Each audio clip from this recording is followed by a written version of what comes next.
ನಮಸ್ಕಾರ. ಇವತ್ತಿನ ವಿಡಿಯೋ ಈ 10 ಷೇರುಗಳ ಶಾರ್ಟ್ ಟರ್ಮ್ ಭವಿಷ್ಯ ಅನಲಿಸ್ಟ್ಗಳ ಪ್ರಕಾರ. ನನ್ನ ಹೆಸರು ಡಾಕ್ಟರ್ ಭರತ್ ಚಂದ್ರ. ವಿಡಿಯೋಗಳ ಉದ್ದೇಶ ಕನ್ನಡಿಗರ ಸೇವೆ. ಸಾಮಾನ್ಯವಾಗಿ ಅನಲಿಸ್ಟ್ಗಳ ಮುಖ್ಯ ಕೆಲಸ ಏನು ಅಂತಂದ್ರೆ, ಪ್ರತಿ ಕ್ವಾರ್ಟರ್ನಲ್ಲಿ ಕಂಪನಿಗಳನ್ನು ಸ್ಟಡಿ ಮಾಡೋದು, ಸ್ಟಾಕ್ ಮಾರ್ಕೆಟ್ ಅನ್ನು ಸ್ಟಡಿ ಮಾಡೋದು, ಮತ್ತೆ ಒಂದಷ್ಟು ಪ್ರೊಜೆಕ್ಷನ್ಸ್ ಕ್ಯಾಲ್ಕುಲೇಷನ್ಸ್ ಮಾಡೋದು. ಯಾವುದರ ಬೇಸಿಸ್ ಮೇಲೆ ಅಂತಂದ್ರೆ ಆ ಕ್ವಾರ್ಟರ್ಲಿ ರಿಸಲ್ಟ್ಸ್ ಬೇಸಿಸ್ ಮೇಲೆ. ಆಮೇಲೆ ಕಂಪನಿಗಳನ್ನು ಡೌನ್ ಗ್ರೇಡ್ ಮಾಡೋದು, ಅಪ್ಗ್ರೇಡ್ ಮಾಡೋದು ಇತ್ಯಾದಿ. ಸಾಮಾನ್ಯವಾಗಿ ಅನಲಿಸ್ಟ್ಗಳು ಸಣ್ಣ ಸಣ್ಣ ಕಂಪನಿಗಳ ಎಸ್ಟಿಮೇಷನ್ ಮಾಡ್ಲಿಕ್ಕೆ ಹೋಗಲ್ಲ. ಕೇವಲ ನಿಫ್ಟಿ 50 ಕಂಪನಿಗಳದ್ದು ಅಷ್ಟು ಮಾತ್ರ ವ್ಯೂ ತಗೊಳ್ತಾರೆ. ಯಾಕಂದ್ರೆ ಲಾರ್ಜ್ ಕಂಪನಿಗಳು ಬ್ಲೂ ಚಿಪ್ ಕಂಪನಿಗಳು. ಒಮ್ಮೆ ಯಾವುದಾದ್ರೂ ಒಂದು ಕಂಪನಿಯ ಕ್ವಾರ್ಟರ್ಲಿ ರಿಸಲ್ಟ್ಸ್ ಬಂದ್ರೆ ರೆವೆನ್ಯೂ ಮತ್ತು ಪ್ರಾಫಿಟ್ ಆಫ್ ದ ಕಂಪನಿನ ಕಂಪೇರ್ ಮಾಡ್ತಾರೆ. ಆವರೇಜ್ ಆದ ಎಸ್ಟಿಮೇಟ್ ಆಫ್ ದಿ ಅನಾಲಿಸ್ಟ್, ಅಂದ್ರೆ ನಾವೇನ್ ಲೆಕ್ಕ ಹಾಕೊಂಡಿದ್ವಿ ಆ ತರ ಬಂದಿದೆಯಾ ಅಂತ. ಅದಾದ್ಮೇಲೆ ಅವರು ಅದನ್ನ ಅಬೌವ್ ಆರ್ ಬಿಲೋ ಅಂತ ಅವ್ರದೇ ಆದಂತ ಕ್ಯಾಲ್ಕುಲೇಷನ್ ಮಾಡ್ತಾರೆ. ಒಮ್ಮೆ ಅವರ ಕ್ಯಾಲ್ಕುಲೇಷನ್ ರೆಡಿ ಆದ್ಮೇಲೆ ಅನಲಿಸ್ಟ್ಗಳು ಅವರ ಪೊಸಿಷನ್ಸ್ ಅನ್ನ ಕ್ಲಿಯರ್ ಮಾಡ್ತಾರೆ. ಅಂದ್ರೆ above estimate, below estimate are at par with estimate ಅಂತ. ಸದ್ಯದ ಮಟ್ಟಿಗೆ ಈ ಕ್ವಾರ್ಟರ್ನಲ್ಲಿ ಅನಲಿಸ್ಟ್ಗಳು ಸುಮಾರು ಕಂಪನಿಗಳನ್ನ ಡೌನ್ ಗ್ರೇಡ್ ಮಾಡಿದ್ದಾರೆ. ಯಾಕಂದ್ರೆ ಏಪ್ರಿಲ್ ಜೂನ್ 2023 ರಿಸಲ್ಟ್ ಏನಿತ್ತು ಅದು ಸ್ವಲ್ಪ ವೀಕ್ ಆಗಿತ್ತು.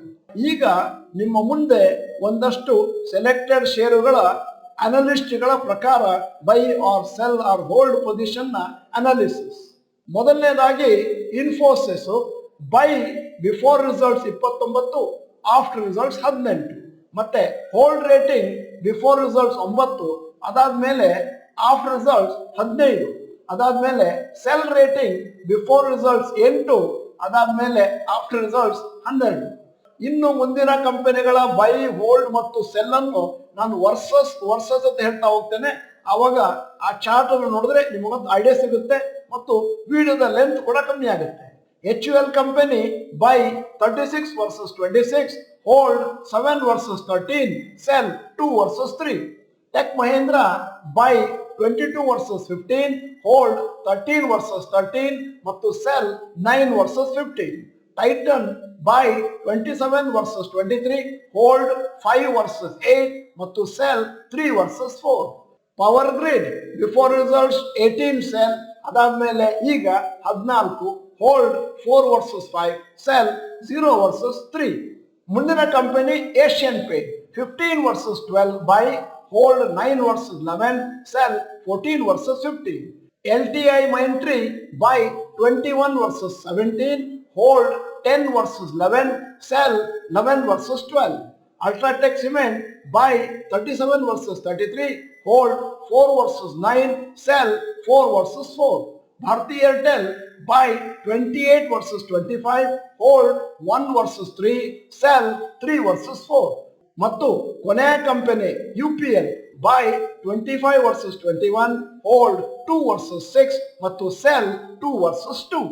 ಸಾಮಾನ್ಯವಾಗಿ ಅನಲಿಸ್ಟ್ಗಳು ಕಂಪನಿಯನ್ನು ಡೌನ್ ಗ್ರೇಡ್ ಮಾಡೋದು ಯಾಕೆ ಅಂತಂದ್ರೆ, ಆ ಕಂಪನಿಯ ಪ್ರಾಫಿಟ್ ಲಾಸ್ ಅಕೌಂಟ್ ನೋಡಿಕೊಂಡು ಏನಾದರೂ ವಿಪರೀತ ಡಿಫರೆನ್ಸಸ್ ಇದ್ರೆ ಮಾತ್ರ ಎವ್ರಿ ಕ್ವಾರ್ಟರ್ ನಲ್ಲಿ ಈ ರೀತಿ ಪ್ರಿಡಿಕ್ಷನ್ ಕೊಡ್ತಾ ಇರ್ತಾರೆ.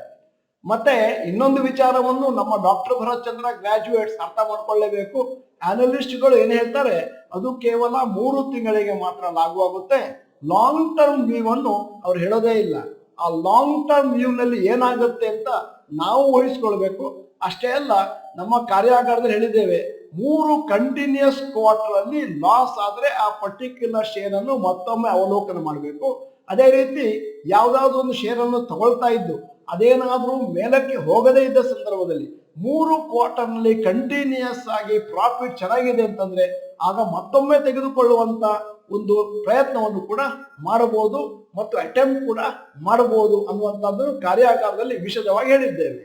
ನಿಮ್ಮ ಪೋರ್ಟ್ಫೋಲಿಯೋದಲ್ಲಿರುವ ಯಾವ್ದಾದ್ರೂ ಬ್ಲೂ ಚಿಪ್ ಷೇರುಗಳಿಗೆ ಡೌನ್ ಗ್ರೇಡ್ ಮೆಸೇಜ್ ಏನಾದ್ರೂ ಬಂದ್ರೆ ಅನಲಿಸ್ಟ್ಗಳ ಪ್ರಕಾರ ನೀವು ಅದರ ಲಾಂಗ್ ಟರ್ಮ್ ವ್ಯೂ ಅನ್ನು ಮನಸ್ಸಿನಲ್ಲಿ ಇಟ್ಕೊಂಡು ಮತ್ತು ಅದರ ಇಯರ್ಲಿ ಪರ್ಫಾರ್ಮೆನ್ಸ್ ನ ಮನಸ್ಸಿನಲ್ಲಿ ಇಟ್ಕೊಂಡು ನೀವು ಕೊಂಡ್ಕೊಳ್ತಾ ಹೋದ್ರೆ ಸದ್ಯಕ್ಕೆ ಏನಾದರೂ ಕಮ್ಮಿ ಬಂದ್ರೆ ಅದು ಒಂಥರ ಡಿಸ್ಕೌಂಟ್ ಸೇಲ್ ಅಂತಾನು ಪರಿಗಣನೆ ಮಾಡಬಹುದು. ಈಗ ಈ ವಿಡಿಯೋದ ಕೊನೆಯಲ್ಲಿ ನಿಮಗೊಂದು ಇಂಟ್ರೆಸ್ಟಿಂಗ್ ಪ್ರಶ್ನೆ ಕೇಳ್ತಾ ಇದ್ದೇನೆ. ಅನಲಿಸ್ಟ್ಗಳು ಒಂದು ಕ್ವಾರ್ಟರ್ನಿಂದ ಒಂದು ಕ್ವಾರ್ಟರಿಗೆ ಮಾತ್ರ ವಿಷನ್ ಇಟ್ಕೊಂಡಿರ್ತಾರೆ. ನಿಮ್ಮ ವಿಷನ್ ಹೇಗಿದೆ ಅಂತ ಕೇಳಲಿಕ್ಕೆ ಮೊದಲನೇದ್ದು, ನಿಮ್ಮ ವಿಷನ್ ಲೆಸ್ ದೆನ್ 5 years ಆದ್ರೆ ಎ ಅಂತ ಟೈಪ್ ಮಾಡಿ, 5 ರಿಂದ 10 ವರ್ಷ ಆದ್ರೆ ಬಿ ಅಂತ ಟೈಪ್ ಮಾಡಿ, 10 ರಿಂದ 15 ವರ್ಷ ಅಂತಾದ್ರೆ ಸಿ ಅಂತ ಟೈಪ್ ಮಾಡಿ, 15 ವರ್ಷಕ್ಕಿಂತ ಮೇಲಿದೆ ನನ್ನ ವಿಷನ್ ಅಂತಂದ್ರೆ ನೀವು ಡಿ ಅಂತ ಟೈಪ್ ಮಾಡಿ. ನೀವು ಡಾಕ್ಟರ್ ಭರತ್ ಚಂದ್ರ ಇನ್ಸ್ಟಿಟ್ಯೂಟ್ ಕನ್ನಡ ಚಾನೆಲ್ ಮೆಂಬರ್ ಅಲ್ಲ ಅಂತಂದ್ರೆ ಇದೀಗ ಸಮಯ ಸಬ್ಸ್ಕ್ರಿಪ್ಷನ್ ಬಟನ್, ಬೆಲ್ ಐಕಾನ್ ಒತ್ತಿ. ವಿಡಿಯೋ ಚೆನ್ನಾಗಿದ್ರೆ ಲೈಕ್ ಬಟನ್ ಒತ್ತುವುದನ್ನು ಮರಿಬೇಡಿ. ವಿಡಿಯೋನ ನಿಮ್ಮ ಎಲ್ಲಾ ಸ್ನೇಹಿತರಿಗೂ ಕಳಿಸ್ಕೊಡಿ. ನನ್ನ ಸಲಹೆ, ಡಾಕ್ಟರ್ ಭರತ್ ಚಂದ್ರ ಗ್ರಾಜುಯೇಟ್ಸ್ಗೆ ವಿಡಿಯೋನ ಕನಿಷ್ಠ ಪಕ್ಷ 3 ಸತಿ ನಾವು ನೋಡಿ, ಇಲ್ಲದಿದ್ರೆ ನೀವು ತಪ್ಪು ತಿಳ್ಕೊತೀರಿ ಈ ಪರ್ಟಿಕ್ಯುಲರ್ ಶೇರ್ಸ್ನ ಈಗಲೇ ಮಾರ್ಕೋಬೇಕು ಅಂತ. ಆದ್ದರಿಂದ ಲಾಂಗ್ ಟರ್ಮಿಗೆ ಏನೂ ತೊಂದರೆ ಇಲ್ಲ ಅಂತ ಹೇಳಲಿಕ್ಕೋಸ್ಕರ, ಅರ್ಥ ಮಾಡ್ಕೊಳ್ಳಿಕ್ಕೋಸ್ಕರ ನೀವು ಅದನ್ನ 3 ಸತಿ ಕೇಳಬೇಕಾಗುತ್ತೆ. ವಿಡಿಯೋನ ಸಂಪೂರ್ಣವಾಗಿ ನೋಡಿದ್ದಕ್ಕೆ ಧನ್ಯವಾದಗಳು. ನಮಸ್ಕಾರ.